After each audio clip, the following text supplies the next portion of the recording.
I'm Joe Bilello. I'm from the Department of Architecture. Rebecca Pappas, you probably more of you know her than know me. What we're going to do is we're going to just present you a little bit of how we got to do this, because we've been collaborating between the College of Architecture and Planning and the Theater and Dance Department, or the Dance Department now, for about 5 or 6 years on installations in our building. But this year we decided to take it to a different project, which are paintings from the David Owsley collection that we are doing as an exercise in our design studios related to creating three-dimensional spaces out of two-dimensional works. Rebecca saw the space here about 6 months ago, fell in love with it, and knew that she wanted to have a dance project here in the space in the building, and that became the nature of why we decided to do this collaboration here and now. It's been a first experiment for us in doing that, and an experiment in that we're trying to see what we can do collaboratively, and the nature of the collaboration will surely change over the years. The architecture students start with going to the museum. They do these analyses, both written and graphic, of it. They presented their written analyses to the dance students, and that's the way the collaboration began. And then after that, they went forward from the analysis that they did into a design series of exercises, making small models in which they did the final model. And you'll see the final models up here after each of the 12 paintings that are going to be danced. The collaboration, as I said, involved meeting twice in the dance studio itself, and then the dancers have had several opportunities to come up here and perform as well. And for me, I would say it actually started as well. We met, the first time these guys met Joe was over at the museum, and they really moved painting to painting. He talked us through what some of the design concerns were that the architect would be looking at in each painting.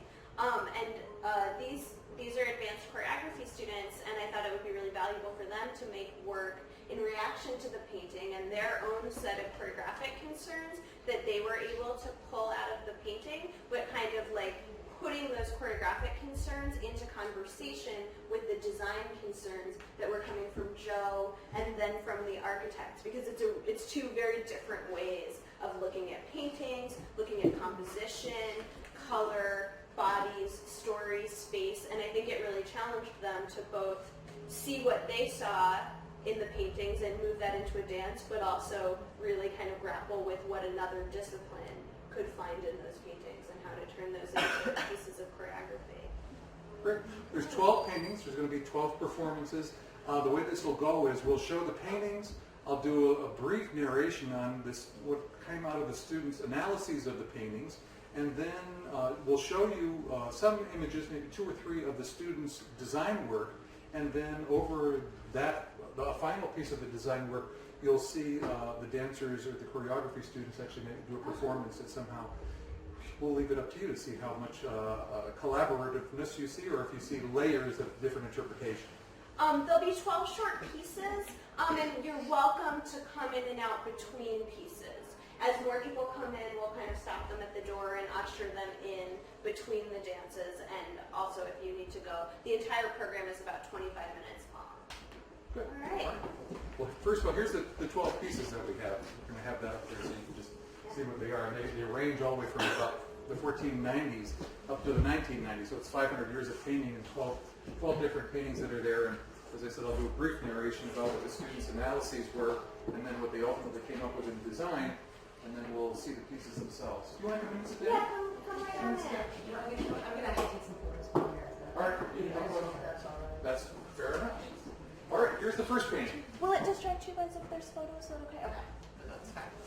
No flashes or? No, normally in the theater, but I think it's fine. We just wanted to check it. All right. First painting. We have a split screen here, as it were. So this is Lorenzo Craidy's child. What I think the students found notable is this sort of the mother looking at the child looking at a painting in sort of an otherworldly way. And in one case you have this sort of axis in their faces, and on the other hand you have these layers of this otherworldliness in the foreground, separated from the worldliness or an idealized natural world in the background, separated by some cruciform layer that's in between the two of them. The students' work shown here, John Michael Petrie did the work.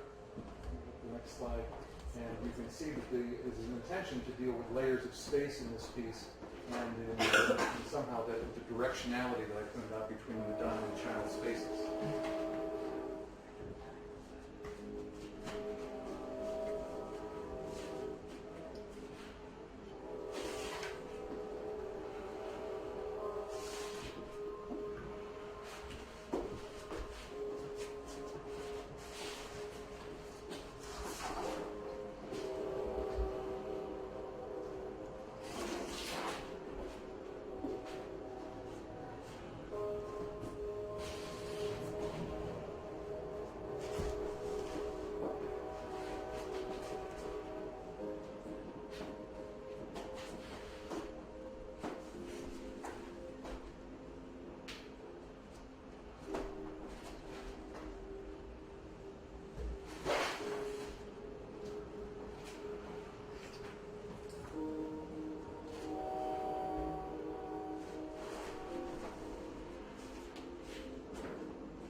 an axis formed by the body of the principal character, St. Lawrence, and the angel in the upper left-hand corner, an axis of good, if you will, cross-axis being an axis of evil, that is, its torturers in the painting.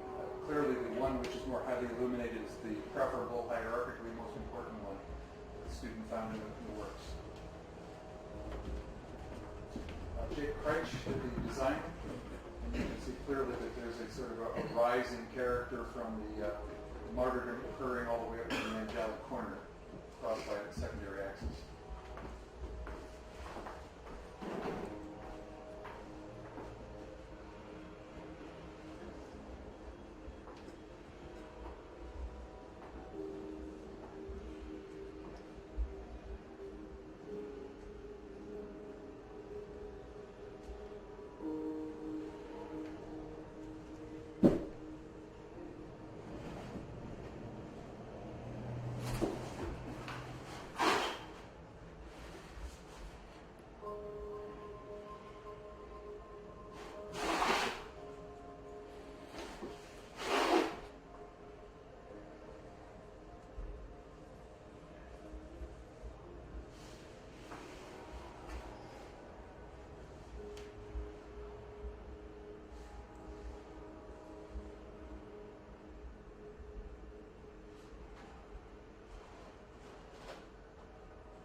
Safe from drowning herself, a painting in which the mythical character Psyche has contemplated suicide in the foreground, which is very darkened, and is in a moment in the painting of having decided not to kill herself.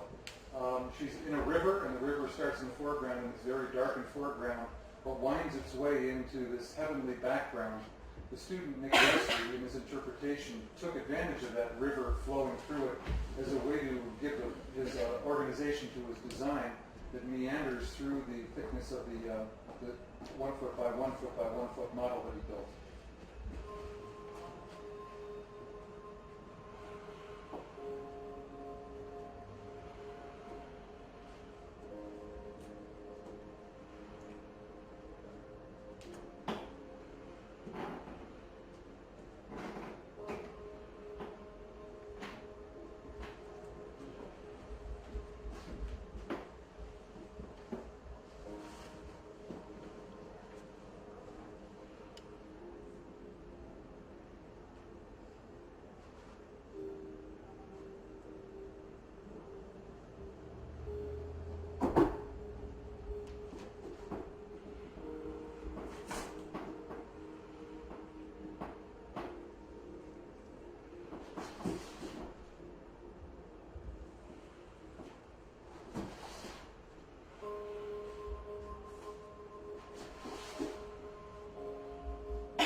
background, you'll notice that it's separated by the Hudson River from this foreground, which is painted in a way in which it's naturalistic. It's also very blustery and intended to represent a kind of a natural foreground to a spiritual background, the mountain being regarded as something of a spiritual element in the landscape, separated from you by a river that's there. Austin Luft, who did the work, you'll notice in the work, follows the pathway of the traveler who's returned from that spiritual encounter with the Storm King and has ascended back out of that landscape.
In the Rapids, William Morris Hunt, in the Arts and Crafts movement, a latter part of the 19th century, paints a scene above Niagara Falls in which nature predominates over a very minor presence of human beings, evidenced in the footpath to the right-hand side of the painting.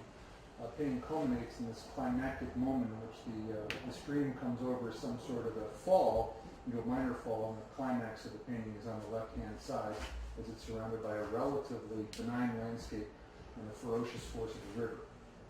The interpreter of it, Brandon Willis, chose to do something a fair bit representational on the left-hand side of a forested element, the center of it being the stream itself as it cascades down, forcefully hitting that foreground element, which is represented in its powerful force by the cubes that he's placed there.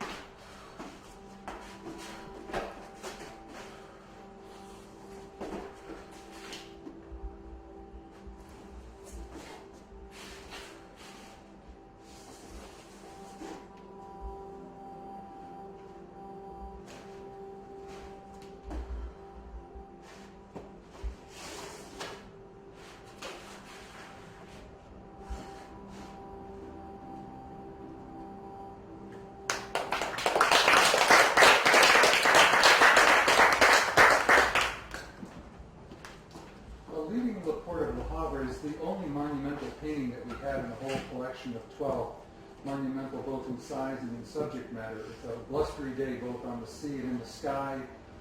These men who are going out to their ships for the purpose of leaving are efforting mightily against those powerful waves.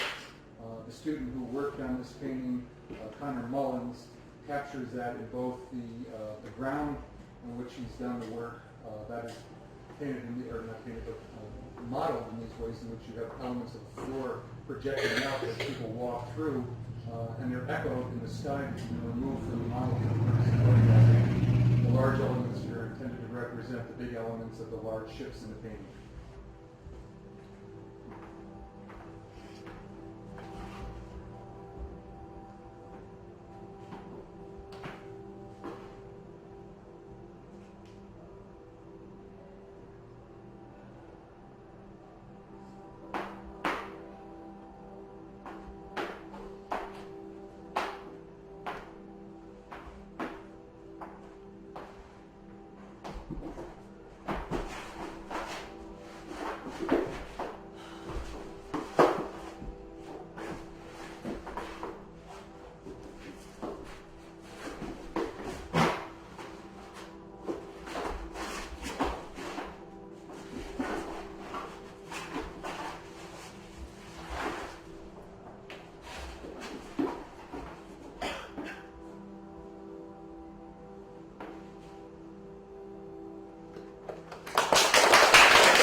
Clair de Lune is a very dark painting, tiny dark painting. The viewer of this has emerged out of the darkness, we presume, and has come upon the sight of the ghostly presence of this small city, small medieval city, in which there are 4 dots of light that are evidence of people who are still awake or alive. It must have been a tremendous relief from having emerged from that. There's a river in the foreground which is also darkened that you can't see, and a pathway that leads up around the right. In his interpretation of it, Stephen Estes is focused particularly on those 4 light elements that are within the space. This is a much darker space than this in the actual model. You can tell from it being enclosed as it is, but the lights are intended to be an inviting element within an otherwise dark landscape.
Are separated by a mediating wall of glass.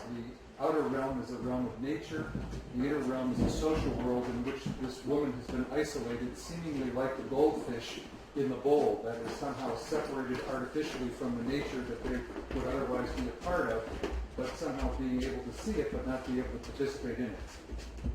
The interpreter of this was Zach McGill, and Zach has chosen to add a diagonal element in this that penetrates that screen wall that I mentioned in ways that begin to look at the nature of the connection between the woman inside the space and nature beyond.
Reflection that Kitty used, there's a lot of different types of reflection going on in the painting. There's the reflection that you see of the bowl of apples in the foreground and the background with the curtains in the background. There's also a reflective quality of the kitty. Same painter is the last one who is dealing with this issue of the separation of women within relatively languid circumstances, but trapped inside of a social world that's separated from the outside natural world, except for the light that's incident on her. Ashton Caskey achieves her interpretation of this through splitting the space in half diagonally with an axis which is transparent like a pane of glass, but separating that which is real from that which is seen only as reflection.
Pythonist by Alfred Wesley is a painting that's seemingly split down the middle.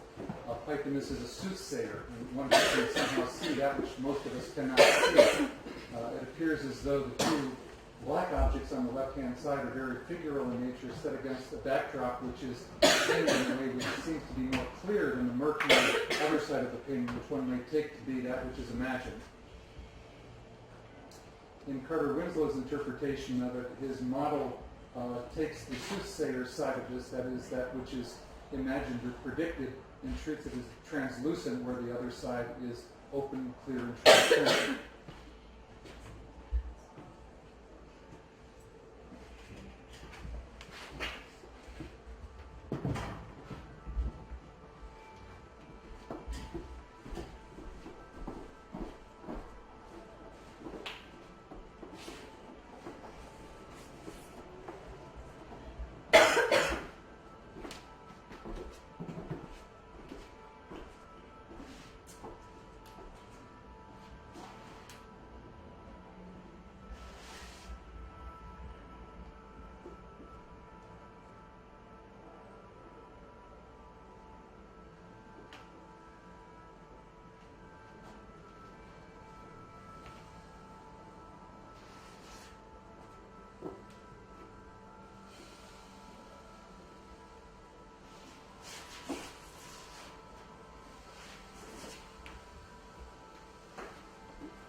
There are seats here if you'd like to come in.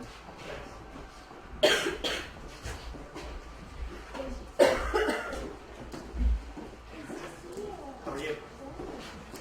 In Right Bird Left, Liz Krasner's painting 2 years after her stroke, in which we believe she converted from a right-handed to a left-handed painter. Jackson Pollock's wife was also interested in the action of painting, but here diminishes the depth of the canvas into something which is fairly shallow in nature and de-objectifies it, if you will, and makes it sort of gives us a kind of an ambivalence toward the depths of the canvas. Ariel Mies, in her translation of it, takes those objects and sort of seemingly atomizes them, makes them similar, but gives them the shallow depth that the painting itself seems to have.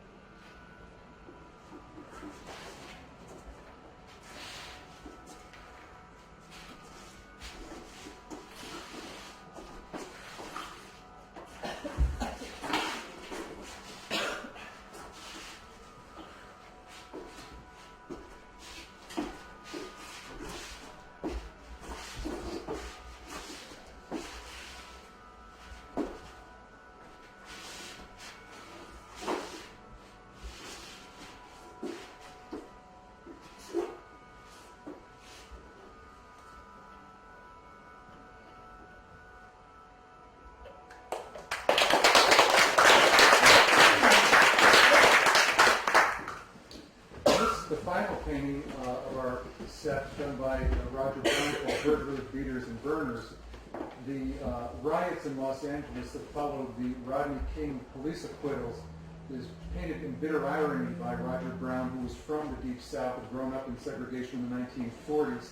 Moved to Chicago, who was part of the Images School, and moved out to LA and was living there concurrent with this event happening in Los Angeles.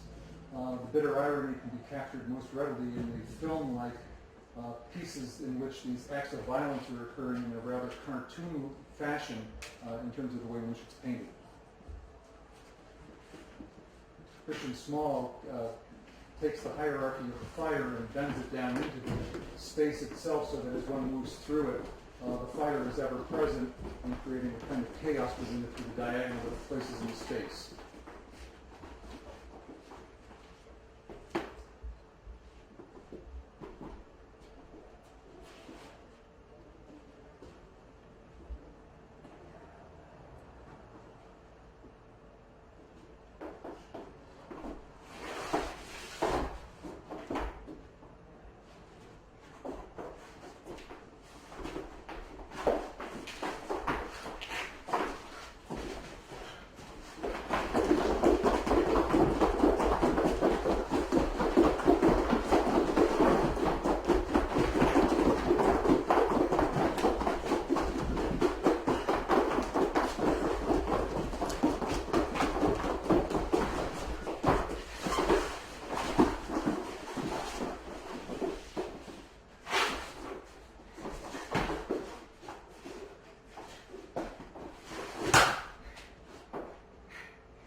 Sure. Well, we first viewed the paintings before we even talked to the architects, and then kind of got our own thoughts and feelings about what it made us feel and what we saw and what stood out to us in the painting.